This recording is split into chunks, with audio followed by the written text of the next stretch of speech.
Hello, stream.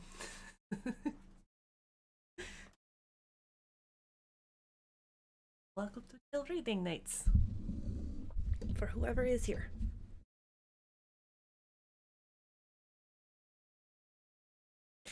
Unless you guys want to get into some shenanigans and play some games. I'm kidding. It's reading. We're reading. It's too late to play games. Go to bed. You have work and school tomorrow.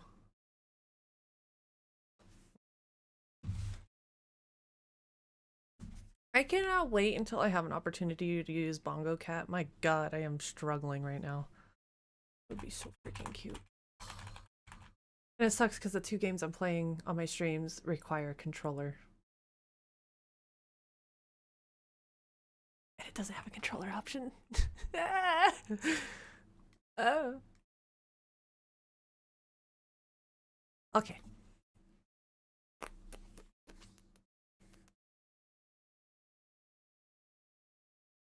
It always been there? I never noticed it.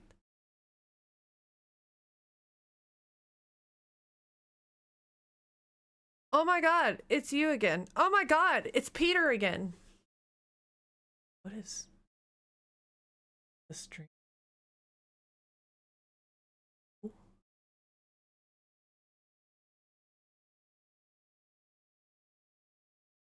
Okay. Alright, anywho. Welcome to the stream. We're gonna get into reading. We'll probably be here for an hour, so less talky, more ready. Put what you're drinking in chat. And let's go. Okay.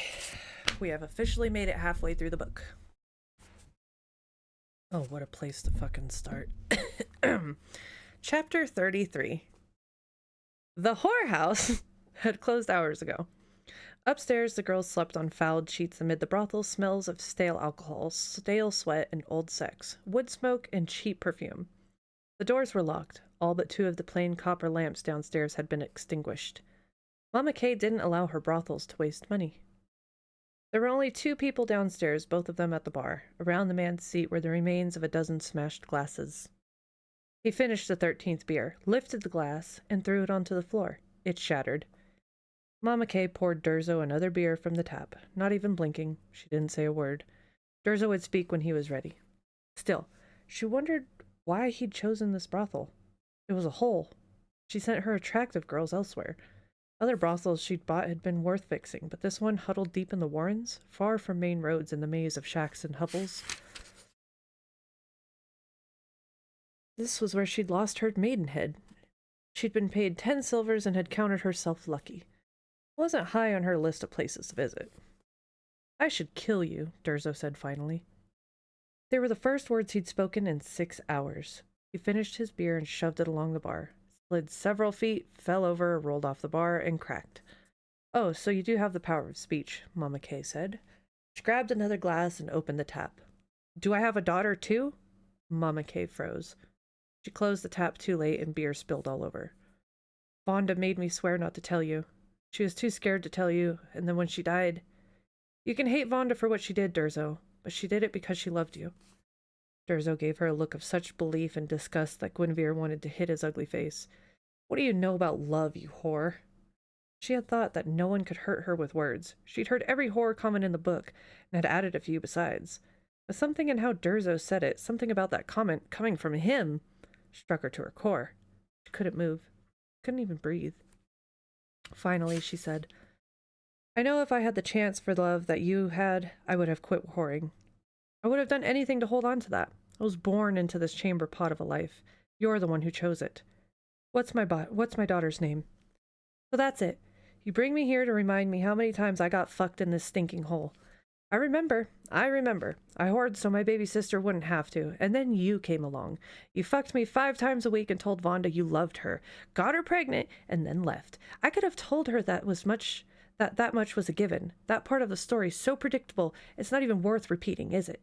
But you weren't just any John. No, you got her kidnapped too. And then what? Did you go after her? No. You showed exactly how much you loved her. Called their bluff, didn't you? You always were willing to gamble with people's lives, weren't you, Durzo? You coward. Durzo's glass exploded against the keg behind her. He was trembling violently. He pointed a finger in her face. You don't have any right. You would have given it all up for love? Horseshit. Where's the man in your life now, Gwen? You don't whore anymore, so there's nothing for a man to be jealous of, right? But there's still no man, is there? Do you want to know why you're the perfect whore? For the same reason there's no man, because you don't have the capacity for love. This is pretty brutal right now. You're all see you next Tuesday. I'm not going to say that word on stream. You suck everyone dry and make them pay for the pleasure, so don't give me that bleeding heart. I did it to save my sister, horseshit. It's always been power for you. Oh, sure, there are women who whore for money, or for fame, or because they don't have any other options. But then there are whores. And you might not fuck anymore, Gwen, but you will always be a whore. Now, what is her name? He bit off each word, like moldy bread. Yuli, Guinevere said quietly. Yulisandra. She lives with a nurse in the castle. She looked at the beer he was holding in her hand. She didn't even remember filling it. Was this what Durzo reduced her to? A submissive little... She didn't even know. She felt like she'd been eviscerated, that if she looked down, she'd see ropes of her own intestines coiled around her feet. It took all of her strength to spit in the beer and set it on the counter with even a shadow of nonchalance. Well, it's tough to be a victim of circumstance, Durzo said. His voice had that killing edge on it. You wouldn't kill your own child. Not even Durzo could do that, could he? I won't have to, Durzo said. They'll kill her for me. He picked up the beer, smiled at Guinevere over the spit, and drank. Finished half the beer at a gulp and said, I'm leaving. It smells like old whore in here. He poured the rest of his beer onto the floor and set the glass carefully on the bar. The audacity of this man who knows nothing about the struggles of this woman.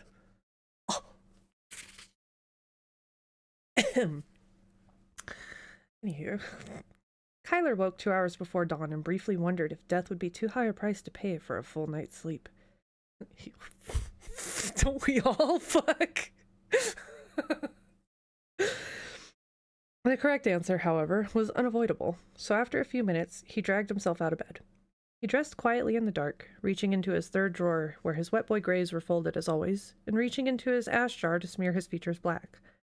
In the past 9 years, he'd learned to compensate for not having the talent. When Brent was in the optimistic mood, which was increasingly rare, he praised Kyler for it. He said that too many wet boys relied on their talent for everything and that he kept his mundane talents honed for unpredictable situations. In the bitter business, unpredictable situations were the norm. Besides, Brent said, if there's almost no noise of a footstep to cover you in the first place, you don't have to use much of your talent to muffle it. Sometimes Kyler's adaptability showed itself in more spectacular ways, but mostly it was these little things. Hell yeah. T-Frog. Like putting his grays in the same dresser, the same way every time he washed them. At least, he hoped it was his adaptability and not Blint's mania for organization infecting him. Seriously, what was it with that man's locking locks 3 times and spinning knives in the garlic and the night angel this and the night angel that? Man's probably got a little bit of ADHD and OCD as a wet boy. That's what it sounds like. The window opened silently and Kyler crept across the roof.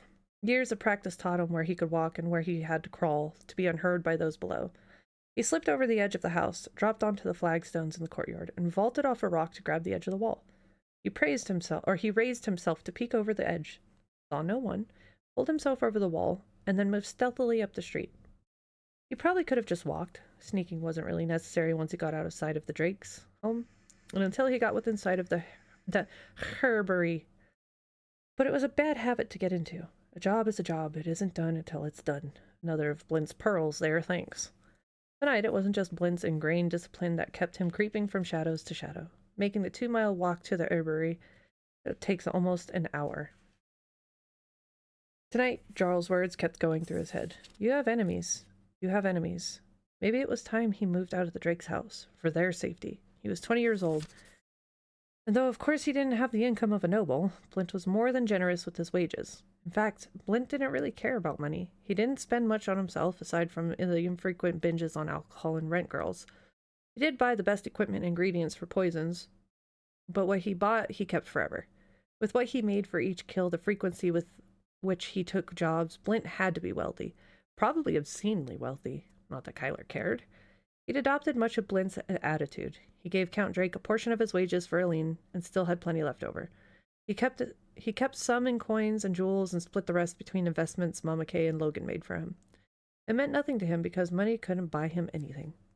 His cover as a poor country noble and his real work as a journeyman wet boy kept him from living the lifestyle that would attract attention. So even if he had wanted to spend his money, he couldn't afford to.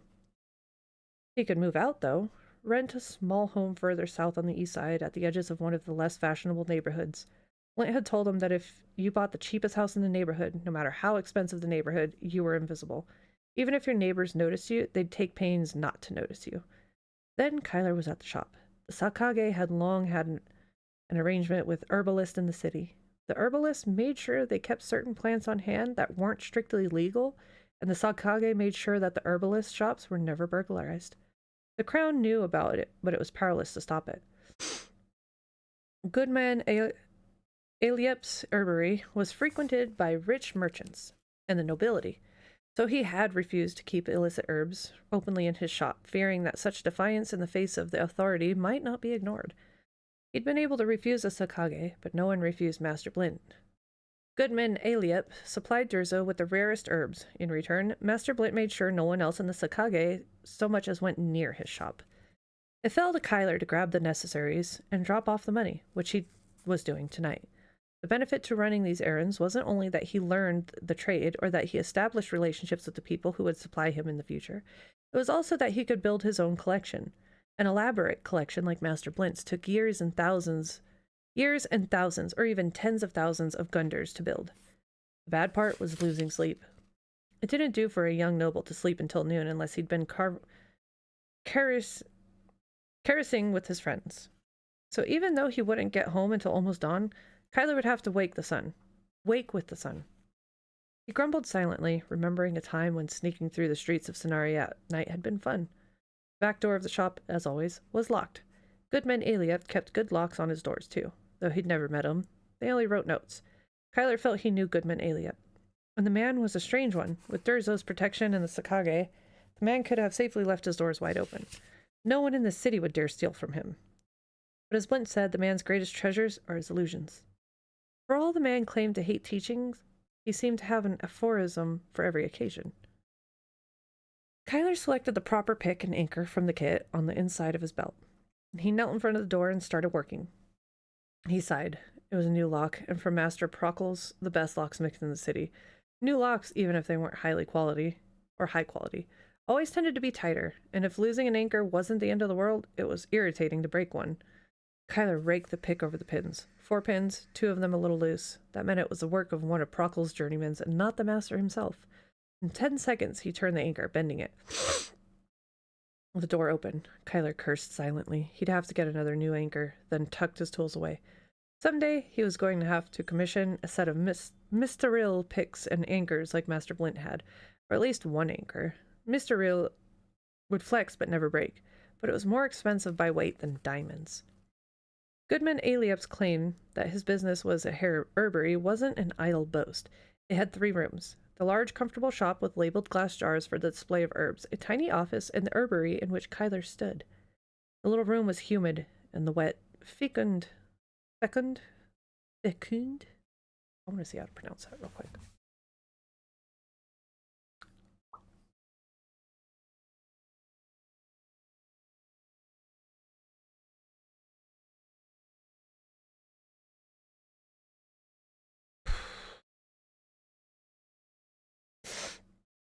Fecund. Okay, or fecund. Refers to being highly fertile, productive, or capable of producing abundant offspring fruit for new growth. Oh, okay. Interesting. Okay, where were we? Alright, so the little room was humid, and the wet, thickened odors were almost overwhelming. Checking on the progress of some fungi, Kyler was pleased. Several lethal mushrooms would be ready within a week. Mushrooms were one kind of plant Goodman Aeliep would grow with impunity in his shop. Lethal varieties were indistinguishable from edible mushrooms to anyone except trained herbalists and, of course, trained poisoners. Treading carefully so he didn't step on any of the boards that creaked, Kyler moved through the rest of the herbery. Judging the plants with a practiced eye, Kyler lifted the third plant box in the second row and saw 6 bundles carefully packed in individual lambskin pouches. He lifted them out and checked that each was what he had ordered. 4 bundles for Master Brent and 2 for himself. Kyler put the herbs in the pack, secured fleshed against his back under his cloak. Put the purse with Aliap's money into the little space. He set the planter back into position. Then something felt wrong. In the blink of an eye, Kyler drew 2 short swords, but he didn't move a step. The feeling of wrongness continued. Not something wrong of itself, but just something here and now and close. There was no sound. There was no attack. Just a slight pressure, as if the softest possible touch of a finger. Kyler focused on the sensation even as his eyes scanned the shop, and his ears strained to hear the slightest sound. It was like a touch, but it was pressing past him toward the lock on the back door clicked home. He was trapped. Oh, shit. Oh, shit. My camera likes to go out of focus really. I need to fix that. Chapter 34.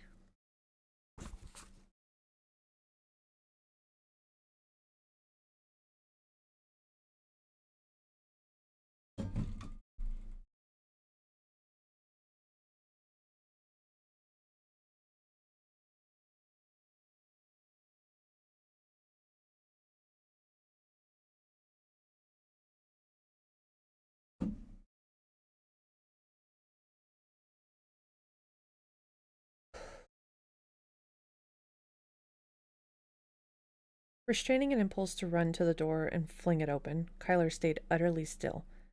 No one was in the room with him. Of that he was certain. But he thought, yes, he could hear someone breathing in the shop. Then he realized that it was more than one person. One was breathing quickly, shallowly, excited. The other was breathing lightly, but slowly. Not tense, not excited.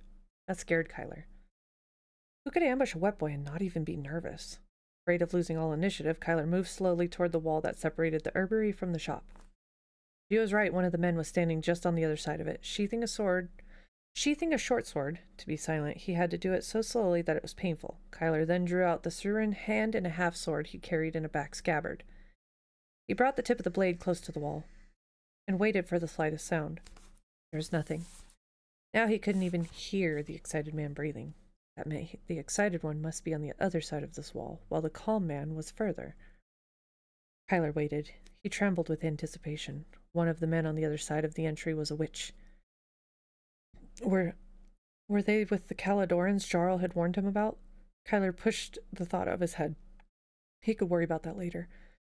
Whoever they were, they had trapped him. Whether they thought he was Master Blint or just a common thief didn't matter. Which one was the witch? The nervous one? He wouldn't have thought so, but the feeling that had pressed past him and had locked the door had seemed to come from that side. A board creaked. Fair! Back! The man further, it's Dorian and Fair. It's fucking Dorian and Fair! Oh my god! One of them has a really powerful magic. Oh my god. It's cool the way they describe it, like black veins appear in your arm and they just start wriggling and stuff. It's pretty cool. Alright, a board creaked. Fair! Back! The man further away from Kyler shouted. Kyler rammed his sword through the finger-thick pine. He yanked the sword back as he charged through the entry. He burst through the curtain and launched himself off the doorpost and over the sales counter. Toward the man he tried to stab. The man was on the ground rolling over as Kyler took a slice at his head. He was huge, bigger than even Logan, but proportioned like a tree trunk, thick everywhere with no definable waist or neck. For all that, even on his back, he was bringing up a sword to block Kyler's blow. He would have blocked it, too, if Kyler's sword had been whole. The half of Kyler's Siren blade was lying on the ground by the man, sheared off with magic a moment before he had rammed it through the wall. Finding no sword where he expected it, the big man's parry went wide as Kyler attacked from his knees. Without the full weight of the blade, Kyler brought back his half-sword down faster than the big man could react and stabbed for his stomach. Then Kyler felt as if his head were inside the sound bow of a temple bell. There was a concussion, pitched low but focused as if its cornerstone had fallen 2 stories and landed an inch from Kyler's head. The force blew him sideways through one shelf of herb jars and into a second, sending them crashing down underneath him. Then there was nothing but the light flashing in front of Kyler's eyes. His sword was gone. He blinked, vision slowly returning. His face down on the floor with the shattered shelf lying amid the remnants of broken jars and scattered herbs. He heard a grunt from the big man, and then footsteps. Kyler kept still, not having to fake much to appear incapacitated. A few inches from his nose, he was slowly able to make out some of the plants. Ronwe seed, Ubdalbud, yarrow root. The shelf should have... and there it was, near his hand, delicate tuntun seed. Ground to powder, if you breathed it, would make your lungs hemorrhage. Footsteps came closer, and Kyler lurched, spinning to one side and flinging tuntun powder in an arc. He came to his feet and drew a pair of long knives. Enough, Shadow Strider!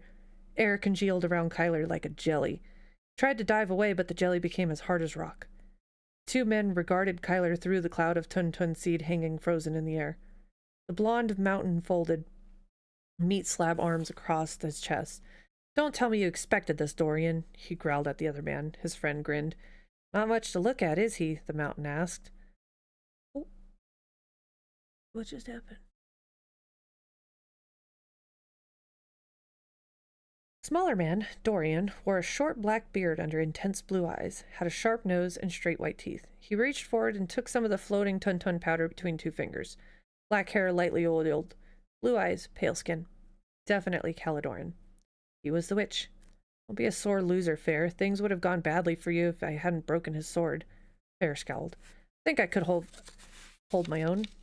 Actually, if I hadn't intervened right now, he'd be wondering how he was going to move such a large corpse. And that was without his talent. That got an unhappy grunt. The smaller man waved a hand, and the tuntun powder fell to the ground in a tidy pile.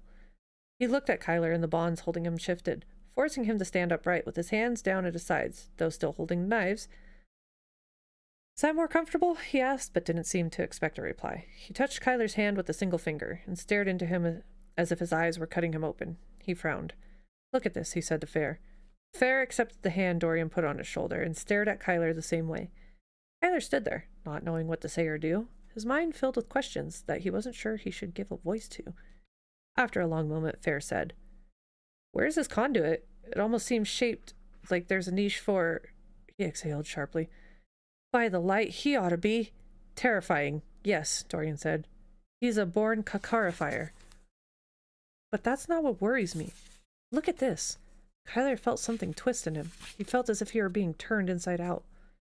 Whatever he was seeing, it scared Fair. His face was still, but Kyler could almost feel the sudden tension in his muscles, the slight tang of fear in the air. There's something here that resists me, Eyes said. The stream's winning. The shadow cloaked makes it worse. Let it go, Fair. Stay with me. Kyler felt whatever had been pulling him open drop away, though his body was still bound in place. Dorian rocked back on his heels, and Fair grabbed his shoulders in meaty hands and held him up.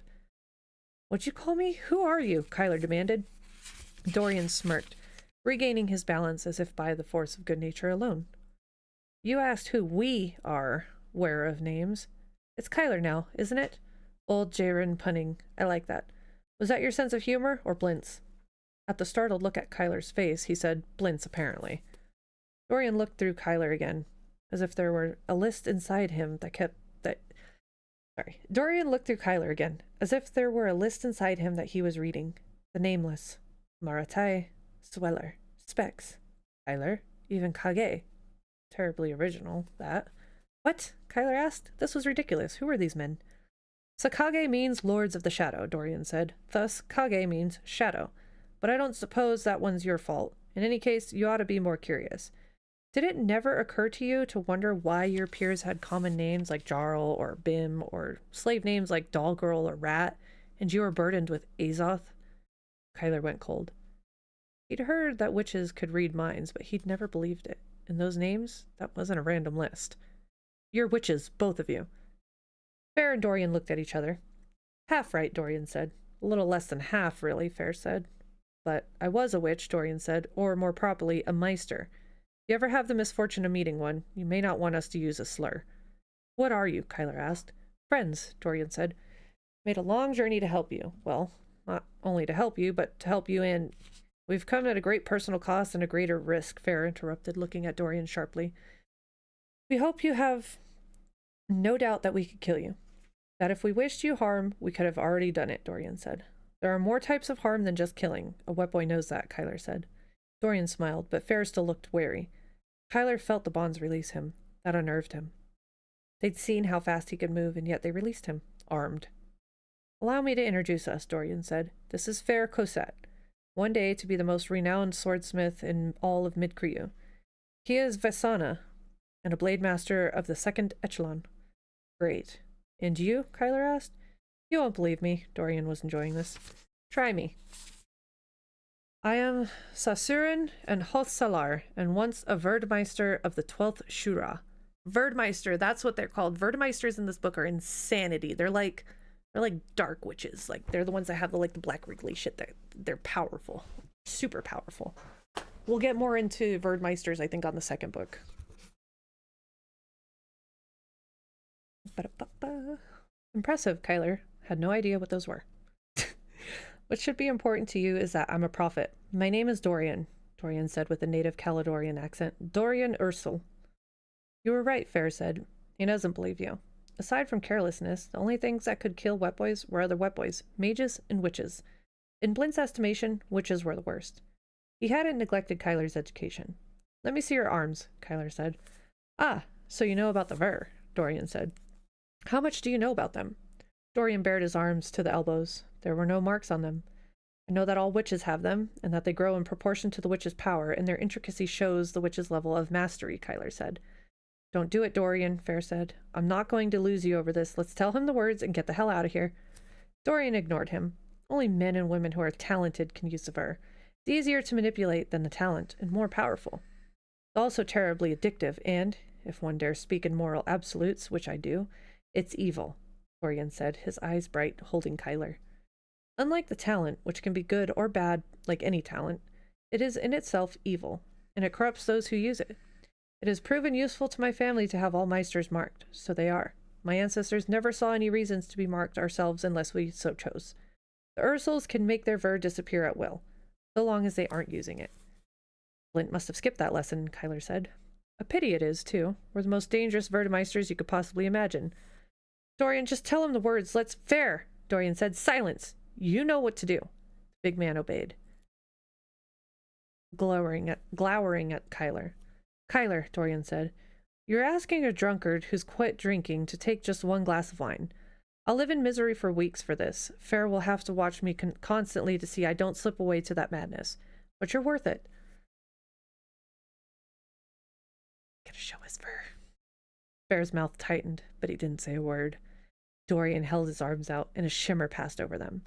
As Kyler stared at them, it looked as if veins deep in the man's arms were wriggling, struggling to get to the surface of his skin. Then, rapidly, they rose all together. Dorian's arms turned black like a million fresh tattoos were being inked over each other, layer knotted up on layer, each distinct, interlocking with those below and above, darker over lighter, with darker still coming in above. It was beautiful and terrible. The Ver swelled with power and moved, not just with Dorian's arms, but independently. It seemed that they wanted to burst free of the confines of his skin. The darkness of the Ver spread to the room, and Kyler wasn't sure if it was imagination. The Ver were sucking the light from the room. Dorian's eyes dilated until the cool blue irises were tiny rims. Fierce joy rose in his face, and he looked 10 years younger. The Ver started to swell, crackling audibly. Fair picked up Dorian like most men might pick up a doll, and shook him violently. He shook and didn't stop shaking. It would have been comical if Kyler were too. Too scared to move, but... It would have been comical if Kyler was too scared to move. Fair just shook and shook until the room was no longer dark with power. Then he set Dorian down in a chair. The man groaned and abruptly looked frail and older once more. He spoke without raising his head. Glad you're convinced, Shadow Strider. It had convinced him, but Dorian couldn't know that. How do I know it wasn't an illusion? Kyler asked. Illusions don't suck light. Illusions, Fair said. He's just being stubborn, Fair. He believes. Dorian glanced at Kyler and quickly looked away. He groaned. I can't even look at you now. All your futures. He squeezed his eyes shut. What do you want from me? Kyler asked. I can see the future, nameless one, but I am only human, so I pray that I can be wrong. I pray that I am wrong. By everything I've seen, if you don't kill Durzo Blint tomorrow, Kalidor will take Sonaria. If you don't kill him by the day after that, everyone you love will die. Your Sakage Count, the Shinga, your friends old and new, all of them. Do the right thing once, it will cost you a year of guilt. Do the right thing twice, it will cost you your life. So that's what this is? Hey chat, hey Pete, hey Triple Eight, hope you're having a good night tonight. You missed some insane stuff. If I were you, I would go back and watch literally the first 30 minutes of this stream. When I'm done, it was insane. Insanity. So that's what this is? All this is just a setup, so I'll betray Master Blint? Did your masters think I would buy it? Kyler said. Oh, you learned a lot about me. Must have cost a fortune to buy all that information. Dorian held up a weary hand. I don't ask you to believe it all now. It's too much all at once. Sorry for that. You think now that we're Caledorans and we want you to betray Blint so that he can't stop us. Maybe this will convince you that you're wrong. What I beg of you, above all else, is that you kill my brother. Don't let him get the Kakari. Kyler felt as if he'd just been stung. The what? Fair, Dorian said. Say the words we came to say. Ask Mama K, Fair said. He shook his head. Wait, what? Ask her about the Kakari? Ask Mama K, Fair said. What about your brother? Who is he? If I tell you now, you'll lose when you fight him. Dorian shook his head, but still didn't look at Kyler. Damn this power. What good is it if I can't tell you in a way you'll understand? Kyler, if time is a river, most people live submerged. Some rise to the surface and can guess what's going to happen next, or can understand the past. I'm different. When I don't concentrate, I detach from the flow of time. My consciousness floats above the river. I see 1,000 paths. Ask me where a leaf will fall, and I couldn't tell you. There are too many possibilities. There's so much noise, like I'm trying to follow a drop of rain from the clouds to a lake, then over a waterfall, and pick it out of a river 2 leagues downstream. If I could touch someone or chant rhymes, it gives me focus. Sometimes. Dorian seemed to be looking through the wall, lost in reverie. Sometimes, he said. Sometimes when I transcend the river, I start to see a pattern. Then it isn't like water. It's a fabric made up of every insignificant decision of every peasant as much as it is of great decisions by kings. As I begin to comprehend the vastness and intricacy of that skein, my mind starts to pull apart. First 30 minutes are not safe for work. Oh yeah, no, thank you for that. They are highly NSFW. He turned his eyes to Kyler. He squinted, as if looking at him caused him pain. Sometimes, merely images, totally unbidden. I can see the anguish on the young man's face who will watch me die, but I don't know who he is, or when that or will be, or why he'll care. I know that tomorrow, a square vase will give you hope. I see a little girl crying over your body. She tried to pull you away, but you're too heavy. Away from what? I don't know. Kyler felt a chill. A girl? When? Was it Elena Drake? Can't tell. Wait. Dorian blinked, and his face went rigid. Go. Go now. Ask Mama K. Fair threw open the front door. Kyler stared from one mage to the other, stunned at the abruptness of his dismissal. Go, Fair said. Go! Kyler ran into the night. For a long moment, Fair stared after him. He spat, still staring into the depths of the night. He said, What didn't you tell him? Dorian let out a shaky breath. He's going to die no matter what. How does that fit? I don't know. Maybe he's not what we hoped for. Holy shit. I love how we had to literally get this far into it when for things to start happening. I like slow burn books like this.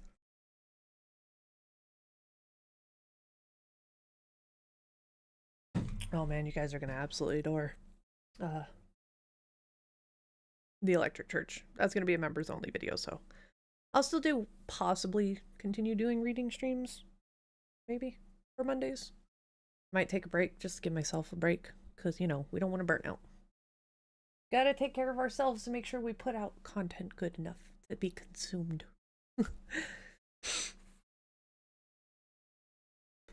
Okay, chapter 35. Kyler ran, but Doubt ran faster. Okay. Did you hear that? Did you see that? I put a notification on. You guys want to see Bongo Cat? Bongo Cat.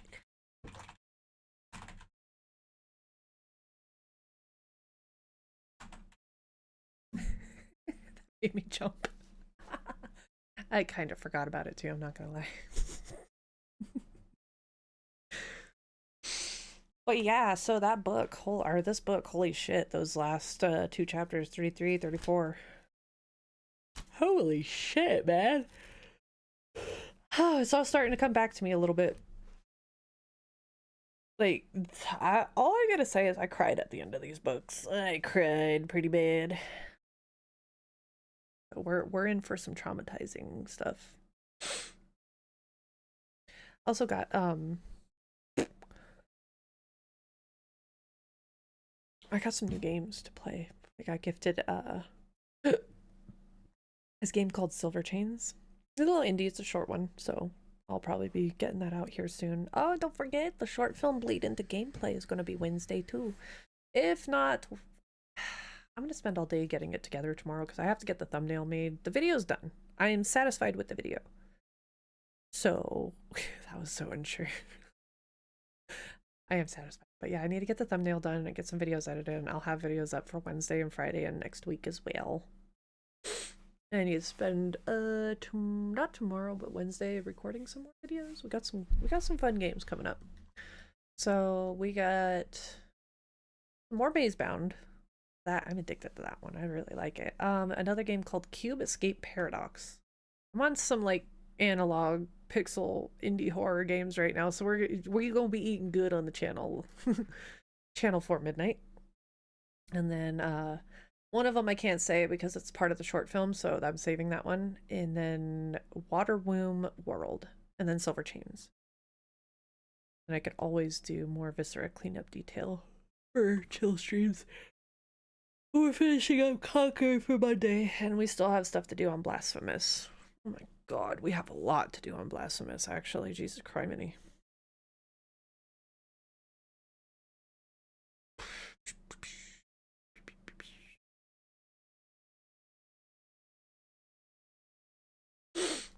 Alright. It's just about to start reading again. How do you turn down the scream? Or the cheer?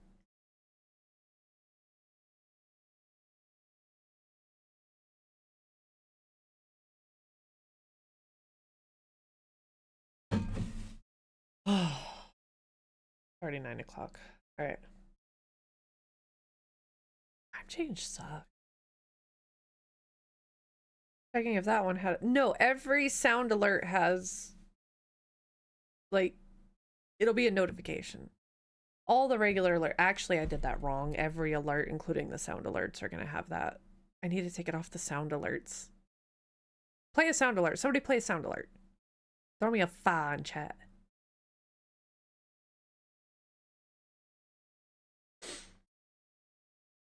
Let's test this.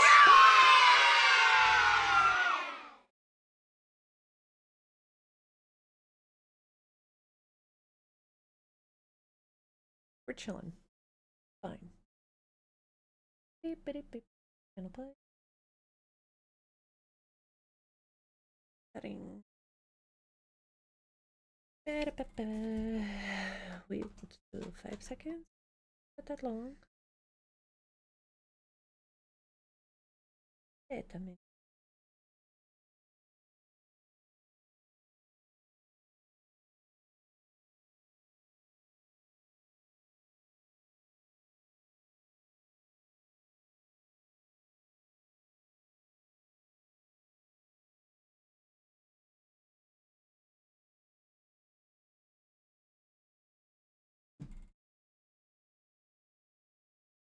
What is happening here?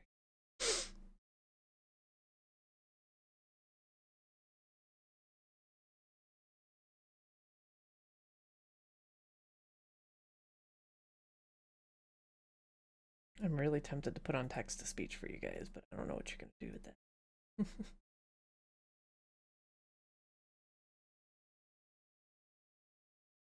Ah, was it general?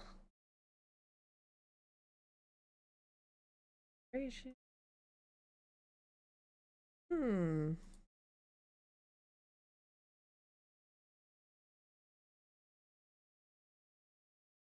Well, I guess I could just turn the sound, the yay down. And test it.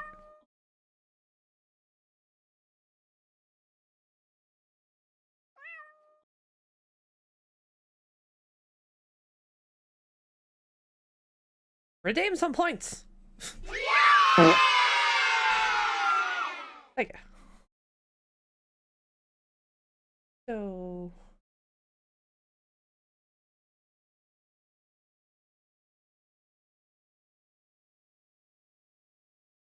ah ha.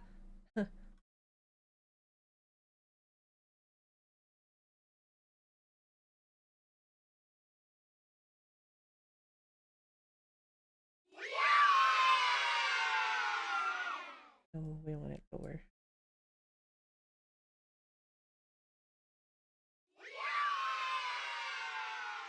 I mean, that's better. Maybe a little bit. You know, I feel like I have a better. Yay is just a little too much. How's that sound? Hold on. Not ready yet. One sec.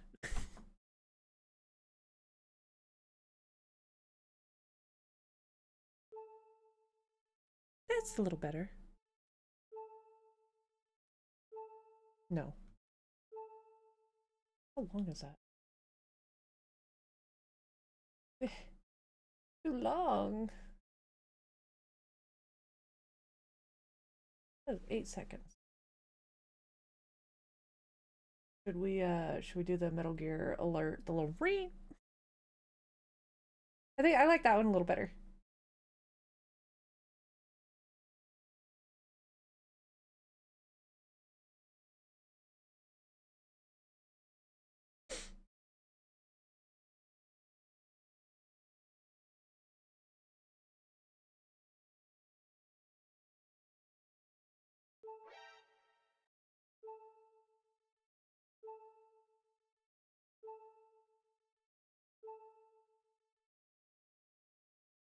There seems to have been a glitch or a problem because it's still doing the heart. Oh, blue. Or was it doing it for you guys or it's just me?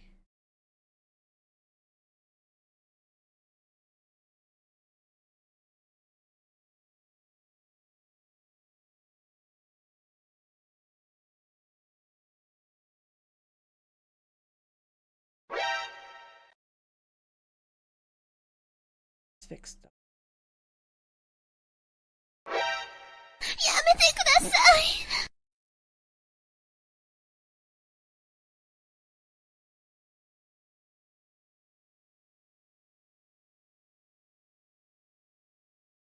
Nope.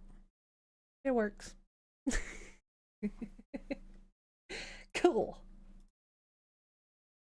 Alrighty, I am gonna take a quick 5 minute real quick though. I'm stretching. I've been sitting literally with my leg folded under the entire time.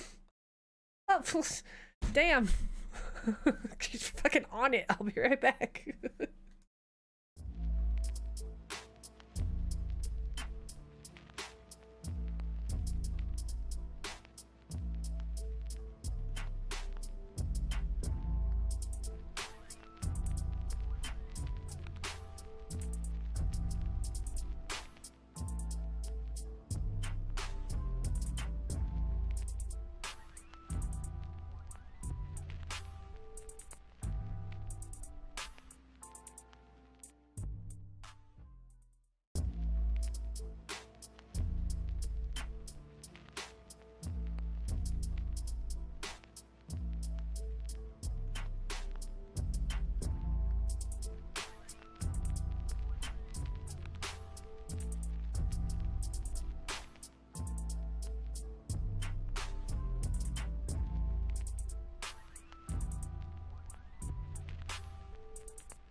Okay, we are back. Yeah, try to get one more chapter in before stream end. My hair is getting too long. I need to get it cut.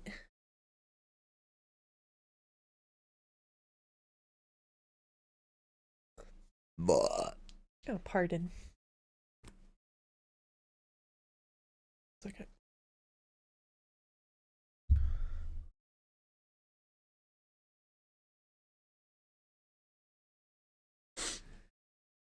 Right.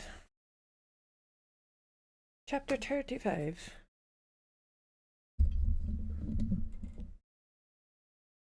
Kyler ran, but doubt ran faster. The sky was lightening in the east and the city was showing its first signs of life. The odds of running into a patrol were small, especially because Kyler knew better than to run on the roads past the rich shops that somehow saw patrols more frequently than roads with poor shops. But if he did run into guards, what would he say? I was just out for a morning walk, with dark gray clothes, illegal plants, and a small arsenal, and my face smudged with ash. Right. He slowed to a walk. Mama Kay's wasn't far now, anyway. What was he doing? Obeying a madman and a giant? He could almost see the ver rising from Dorian's arms, and it turned his stomach.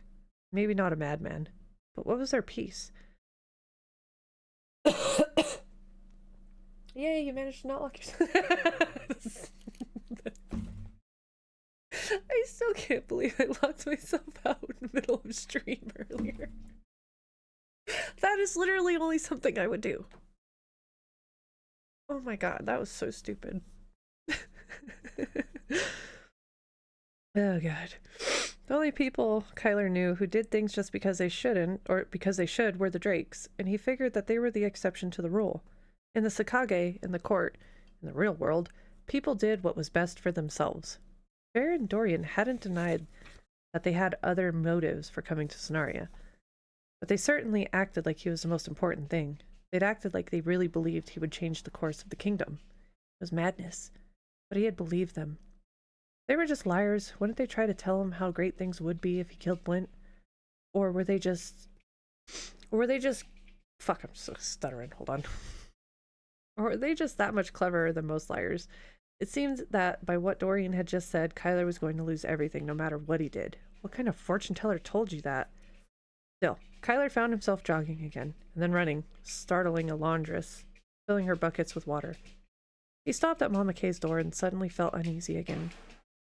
Mama Kay stayed up late and woke early every day. If there was one time of the day that he could be sure she'd be in bed, it was right now. The only time of the day that the door would be locked. Damn it, just make a decision. Kyler rapped on the door quietly, berating himself for being a coward, yet deciding all the same that he would leave if no one answered it. The door opened almost immediately. Mama Kay's maid looked almost as surprised as Kyler was. She was an old woman, wearing a shift, with a shawl around her shoulders. Well, good morning, my lord. You aren't a sight. I couldn't sleep. I just kept on thinking that we'd run out of flour for some reason, though I checked it just last night. For some reason, I couldn't get it out of my mind that it was all gone. I was just walking past the door to check when you knocked. Oh, by the 12 nipples of Arixula, I'm chattering like a daft old ninny. Kyler opened his mouth, but a word wouldn't fit in the cracks of the ex-prostitute's rambling, edgewise or any other way. Time for a swift blow to the head and a heave into the river, mistress, I tell her. And she just laughs at me. I do wish I were young. If only so I could see the look on your face like I used to get. Once these old sacks would make men stand up and take notice, you'd walk right into a wall because you couldn't take your eyes off. It used to be that the sight of me in my night clothes, of course. I didn't wear old ladies' rags like this, neither, but if I wore the kind of stuff I used to, I'm afraid I'd scare the children. It does make me miss... Is Mama Kay awake? What? Oh, actually, I think so. She hasn't been sleeping well, poor girl. Maybe a visit will do her good. Though, I think it was a visit from that Durzo that's got her knickers in a bunch. It's hard at her age, going from what she's been to being like me. Almost 50 years old she is. It reminds me... Kyler edged past her and walked up the stairs. He wasn't even sure the old woman noticed. He knocked and waited. No response. A sliver of light peeked through the crack along the sill, though. So he opened the door. Mama Kay sat with her back to him. 2 candles burned almost to nubs, provided the only illumination in the room. She barely stirred when Kyler came in. Finally, she turned slowly toward him. Her eyes were swollen and red as if she'd been crying all night. Crying? Mama Kay? Mama Kay? Mama Kay, you look like hell. You always did know just the thing to say to the ladies. Kyler stepped into the room and closed the door. It was then he noticed the mirrors. Mama Kay's bedside mirror where she put on makeup, her hand mirror, even her full-length mirror, every one of them was smashed. Shards twinkled feebly from the candlelight on the floor. Mama Kay, what's going on here? Don't call me that. Don't ever call me that again. What's going on? Lies, Kyler, she said, looking down at her lap, her face half concealed in the shadows. Beautiful lies. Lies I've worn so long I don't remember what's beneath them. She turned. In a line down the middle of her face, she wiped off all of her makeup. The left half of her face was free of cosmetics for the first time Kyler had ever seen. Made her look old and haggard. Fine wrinkles danced across the once delicate, now merely small and hard, planes of Guinevere Carina's face. Dark circles under her eyes gave her a ghostly vulnerability. The effect of halt of her face being perfectly presented and the other stripped was ludicrous, ugly, almost comic. Kyler covered his shock too slowly, not that he could ever hide much from her, but Mama Kay seemed satisfied to be wounded. I'll assume you're not just here to stare at the sideshow freak, so what do you want, Kyler? You're not a sideshow. Answer the question. I know what a man with a mission looks like. You're here for my help. What do you need? Mama Kay, damn it, quit. No, damn you. Mama Kay's voice cracked like a whip. Then her mismatched eyes softened and looked beyond Kyler. It's too late. I chose this. Damn him. He was right. I chose this life, Kyler. I chose every step. It's no good switching whores in the middle of a tumble. You're here about Durzo, aren't you? Kyler knuckled his forehead, put off track. He could read the look on her face, though. It said, discussion over. Kyler surrendered. Was he here about Durzo? Well, it was good of a place to start as any. He said he's going to kill me if I don't find the silver Kakari, and I don't even know what that is. She took a deep breath. Been trying to get him to tell you for years, she said. 6 Kakari were made for Jorcelyn Alceste's 6 champions. The people who used the Kakari weren't mages, but the Kakari gave them mage-like powers. Not like the feeble mages of today, either. The mages of 7 centuries ago. You were what they were. You're a Kakarifier. You were born with a hole in your talent that only a Kakari can bridge. Mama Kay and Durzo had both known all of this, and they were only telling him now? Oh, well, thanks. Can you direct me to the nearest magical artifact store? Perhaps one with a discount for wet boys? Kyler asked. Even if there were such things, they've either been collected by the mages or they're at the bottom of the ocean or something. Or something? Are you saying you know where the silver is? Consider this, Mama Kay said. You're a king. You managed to get a Kakari, but you can't use it. Maybe you don't have anyone you trust who can. What do? You keep it for a rainy day, or for your heirs. Maybe you never write down what it is because you know that people will go through your things when you die and steal your most valuable possession. So you plan to tell your son someday before he takes the throne. In some way or another, though, as kings so often do, you get yourself killed before you can have the talk. What happens to the Kakari? The son gets it? Right, and doesn't know what it is. Maybe even knows it's important, that it's magical, but like you said, if he ever tells the mages, they'll take it from him or from his heirs sooner or later. So he keeps it a secret. After enough generations pass, it becomes just another jewel in the royal treasury. By the time 700 years go by, it's switched hands dozens of times, but no one has a clue what it is. Until one day, Kalidor's god king demands a tribute that includes one particular jewel, and a remarkably stupid king gives the very same jewel to his mistress. You mean, Kyler said. I just found out today that Niner gave Lady Jadwin the silver Kakari, the globe of edges. It looks like a small, oddly metallic jewel, like a diamond with a silver tint to it. It also happens to be one of Queen Nalia's favorite jewels. She thinks it's lost. She's furious. So tomorrow night, someone the king trusts, I don't know who, will be sent to get it back.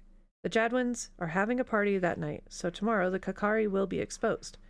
No royal guards, no mages, no magically warded treasury. Lady Jadwin will either be carrying it or it will be in her room. Kyler, you need to understand what's at stake. The Kakari supposedly chose their own masters, but the Kalidorans believe that they can magically force a bond. If the God King succeeds, imagine the havoc a God King would wreak if he could live forever. It made prickles go up the back of Kyler's scalp. You really mean this, don't you? Have you told Durzo? Durzo and I... Not too inclined to help Durzo just now. There's more, Kyler. I'm not the only one who knows this. Anguish twisted her features and she looked away. What do you mean? Kalidor has hired someone to get it. That's how my spies found out in the first place. Supposedly the job is a smash and dash. Supposedly? They've hired Hugh Gibbet. Nobody would hire Hugh for a smash and dash. The man's a butcher. I know, Mama Kay said. Then who's the debtor? Take your pick. Half the nobles in the realm will be there. Your friend Logan has accepted this invitation. Perhaps even the prince will be there. Those two do seem to be inseparable. After all, for all that they are night and day to each other. Mama, who's your spy? Can you get me an invitation? She smiled mysteriously. My spy can't help you, but I know someone who can. In fact, despite my best efforts, you know her too. Dun dun dun! Alright, yeah, we're gonna have to call it there. We have officially reached our hour mark. My goodness. This next part, I do remember it's gonna be good, because he actually does get to go to the party, and it gets wild. It's like whatever happens in every movie that you see that involves of like medieval style noble party. Somebody's gonna die, somebody's gonna get brutally killed. Oh man. That was a good reading stream tonight. We got through some chapters. I noticed my enunciation and smoothness is getting a little better. Nighty night, I'm off to bed, I guess. No worries. I'm sorry it couldn't be longer. I'm trying to just not burn myself out for you guys, so I take time to myself so I can continue giving you guys quality content. But yeah, like I was saying, I'm really happy. The reading is getting my pronunciations and my speech skill go up level. No. No. But yeah, it's gonna be a good one. But yeah, so next stream will be Wednesday evening, 6 p.m. We'll be back on Blasphemous. We got a lot to do there. We got to go through all of the, what was it, the Children of Moonlight again, and mark the ones we actually got. Because we're pulling a Korok again. I pretty much got 37 out of the 38 Children of Moonlight, just like I got like 899 Koroks out of 900 that one time. I got all 9 Koroks for Breath of the Wild, so. But yeah, you guys have a good night. Go enjoy the rest of your night. Watch some funny things. Finish up your teas and drinks. And I'll see you Wednesday night in stream. Good night, everybody!